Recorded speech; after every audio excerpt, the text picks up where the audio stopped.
Hello everybody, you can call me Hunch. And as you can tell, I've got this beautiful suede type sweater situation because it's a little cold here. Anyway, I'm going to be talking about stacks, why I think it's going to go, and why I think cities will build on stacks and Bitcoin and not Ethereum. My general theory for this is because Ethereum moving to proof of stake is a devastating era because we kind of work right now on a proof of stake, right? Whoever has the most money stakes it, controls the network. Now, there's nuances to the Ethereum network, how upgrades get implemented, all that. It's very complex. But if you want to build a city and a government based on truth and no bias, you need a chain like Bitcoin that is as decentralized as possible. It's got the longest history. It upgrades slowly because of its massive decentralization and network spread. And I just think cities are going to follow Miami. So let's talk about it real quick. So as you can see, follow this guy, Patrick W. Stanley. He's big in the stacks. He writes, Miami has earned over 18 million in stacks via Miami coin, which grows every 10 minutes. If they stacked all that to earn Bitcoin at 10% APY, they generate roughly 5 to 6 million in Bitcoin per year. And then the Bitcoin grows, obviously, as well as it gains in popularity.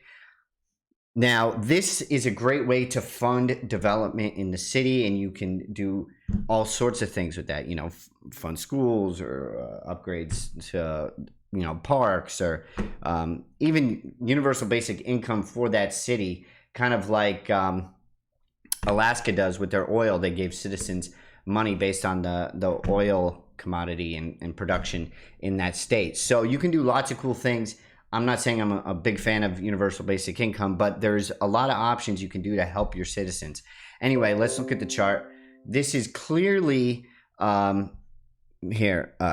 I say clearly all the time, like I know exactly what's going to happen. But anyway, you had this kind of like breakdown here, and then it's the trend starts to reverse. Obviously, you have lower lows, and then you're going to higher lows. And here's this line of resistance. If it breaks this, I truthfully think that we could be like going crazy. First of all, because they went through the SEC and they went through proper channels.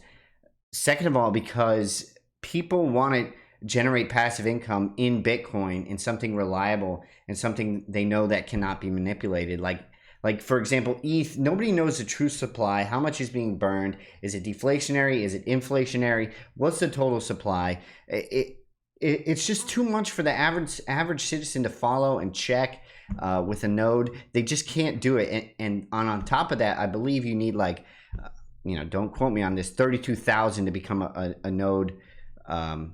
What is it, 32,000 or 32 ETH? Something like that, 32 ETH or something like that, to become a node to validate the network when they move to proof of stake. So you can't build a city on that. It's the system we have.